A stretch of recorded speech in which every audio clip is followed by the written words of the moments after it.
ரோபோக்களை போருக்கு பயன்படுத்துவதை விட மருத்துவத்திற்கு பயன்படுத்துவதே மானுடத்தின் பெருமை என்று மக்கள் நீதி மய்ய தலைவர் கமல்ஹாசன் கருத்து தெரிவித்துள்ளார். சென்னை பாலவாக்கத்தில் தனியார் மருத்துவமனை சார்பாக 4ஆம் தலைமுறை மருத்துவ அறுவை சிகிச்சை ரோபோட்டிக் மூலம் ஒரே ஆண்டில் 100 புற்றுநோய் அறுவை சிகிச்சை மேற்கொண்டு சாதனை புரிந்ததை பாராட்டும் நிகழ்ச்சி நடைபெற்றது. இதில் கலந்து கொண்ட மக்கள் நீதி மய்ய தலைவர் கமலஹாசன் 100 புற்றுநோய் அறுவை சிகிச்சைக்கு உதவிய ரோபோட்டிக் அறிமுகம் செய்தார். அப்போது பேசிய கமலஹாசன், ரோபோக்களை போருக்கு பயன்படுத்துவதை விட மருத்துவத்திற்கு பயன்படுத்துவதே மானுடத்திற்கு பெருமை என்றும் முன்னோடியாக திகழும் மருத்துவர்களை நான் வணங்குகிறேன் என்றும் கருத்து தெரிவித்தார். பின்னர் 100 புற்றுநோய் ரோபோட்டிக் அறுவை சிகிச்சை மேற்கொண்ட டாக்டர் எஸ். ராஜசுந்தரம் உள்ளிட்ட மருத்துவ குழுவினரை பாராட்டி அவர்களுக்கு நினைவு பரிசுகளை கமல்ஹாசன் வழங்கினார்.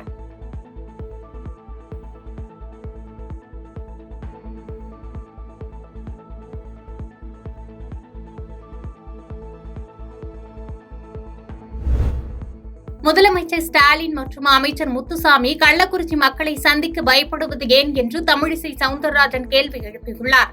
சென்னை சோழிங்கநல்லூர் தொகுதி முழுவதும் உள்ள அரசு உயர்நிலைப் பள்ளிகளில் 10ஆம் வகுப்பில் தேர்ச்சி பெற்று முதல் 3 இடம் பிடித்த 51 மாணவர்களுக்கு பாஜக மாநகராட்சி கவுன்சிலர் லியோ சுந்தரம் ரூபாய் 4 லட்சம் மதிப்பிலான கல்வி ஊக்கத்தொகை வழங்கும் நிகழ்ச்சி சென்னை OMR சாலை காரப்பாக்கத்தில் உள்ள அரசு பள்ளியில் நடைபெற்றது. இதில் சிறப்பு விருந்தினராக தமிழிசை சவுந்தரராஜன் கலந்து கொண்டு மாணவர்களிடையே சிறப்புரையாற்றிய பின்னர் கல்வி ஊக்கத்தொகையை வழங்கினார்.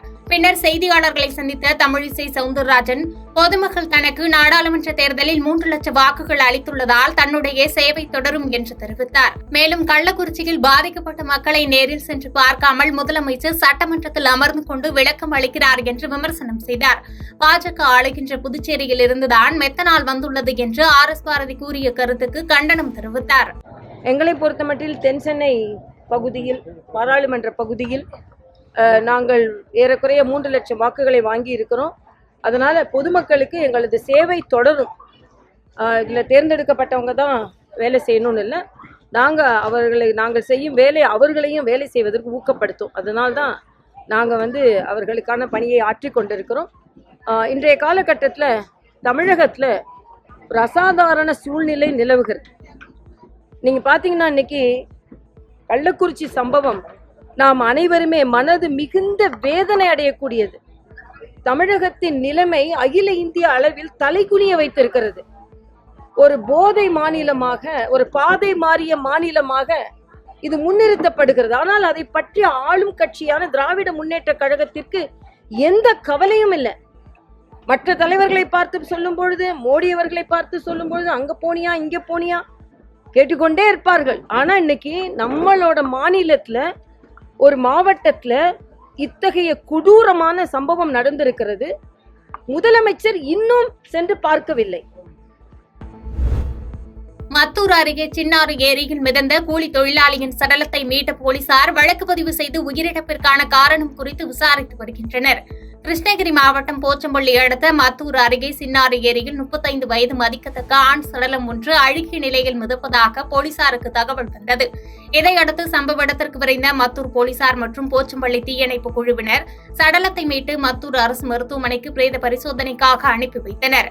மேலும் இதுகுறித்து மத்தூர் போலீசார் விசாரணை மேற்கொண்டதில் மத்தூர் அருகே உள்ள முக்கண்டூர் பகுதியைச் சேர்ந்த மணி என்பவருடைய இளைய மகன் அறிவழகன் என்பதும், இவர் ஊரில் சிமெண்ட் மூட்டை இறக்கும் கூலி தொழில் செய்பவர் என்றும், இவருக்கு திருமணமாகி 2 ஆண் குழந்தைகள் உள்ளதும் தெரியவந்தது.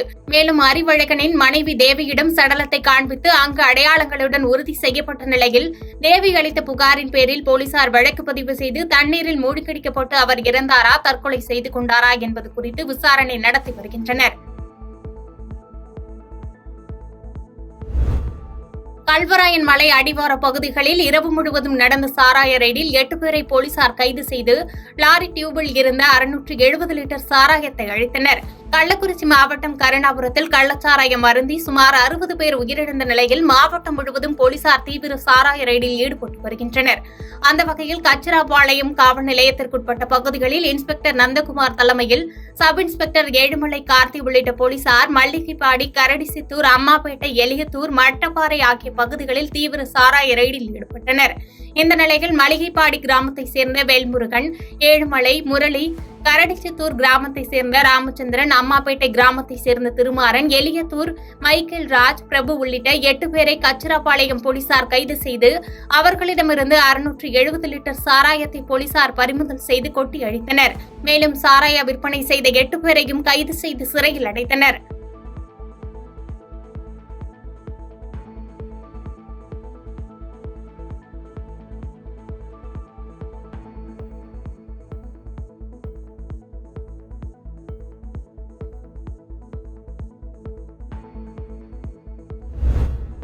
குமாரபாளையம் அருகே 2 கண்டெய்னர் லாரிகள் நேருக்கு நேர் மோதிக்கொண்ட விபத்தில் ஓட்டுநர்கள் இருவரும் உயிரிழந்தனர். சேலத்திலிருந்து நூல்பாரம் ஏற்றிய லாரி ஒன்று கோவைக்கு சென்று கொண்டிருந்தது. இந்த கண்டெய்னர் லாரியினை கேரள மாநிலம் இடுக்கி பகுதியைச் சேர்ந்த பினு என்ற ஓட்டுநர் இயக்கிய நிலையில் கண்டெய்னர் லாரி நாமக்கல் மாவட்டம் குமாரபாளையம் அருகே உள்ள தேசிய நெடுஞ்சாலையில் உள்ள ஆசிரியர் குடியிருப்பு பகுதியில் வந்து கொண்டிருந்த பொழுது கண்டெய்னர் லாரியின் முன்சக்கர டயர் வெடித்தது. இதில் கண்டெய்னர் லாரி ஓட்டுநர் கட்டுப்பாட்டை இழந்து தடுப்பு சுவரை தாண்டி நெடுஞ்சாலையின் எதிர் திசையில் பொள்ளாச்சியில் இருந்து திருச்சிக்கு கோழிகளை ஏற்றிக்கொண்டு மேற்கு வங்காளத்தை சேர்ந்த அசாருதீன் என்பவர் ஓட்டி சென்ற கண்டெய்னர் லாரி மீது மோதியது. 2 லாரியும் நேருக்கு நேர் மோதியதும் லாரியின் ஓட்டுநர்கள் இருவரும் சம்பவ இடத்திலேயே உடல் நசுங்கி உயிரிழந்தனர். மேலும் தேசிய நெடுஞ்சாலையில் இந்த விபத்து நடந்ததால் சாலையின் இரு பகுதிகளிலும் சுமார் 3 மணி நேரத்திற்கு மேலாக போக்குவரத்து பாதிப்பு ஏற்பட்டது. இதனையடுத்து குமாரபாளையம் தீயணைப்புத் துறையினர் விரைந்து வந்து இடிபாடுகளில் சிக்கியிருந்த 2 ஓட்டுநர்களின் சடலங்களையும் மீட்டு பிரேத பரிசோதனைக்காக குமாரபாளையம் அரசு மருத்துவமனைக்கு அனுப்பி வைத்தனர். மேலும் விபத்து குறித்து குமாரபாளையம் போலீசார் வழக்கு பதிவு செய்து விசாரணை மேற்கொண்டு வருகின்றனர். பாதகம் செய்பவரை கண்டால் நாம் பயங்கொள்ளலாகாது பாப்பா. மோதி மிதித்து விடு பாப்பா, அவர் முகத்தில் உமிழ்ந்து விடு பாப்பா. அண்மை செய்திகளை உடனுக்குடன் தெரிந்து கொள்ள இணைந்திருங்கள் இயம்நாடு தொலைக்காட்சியுடன்.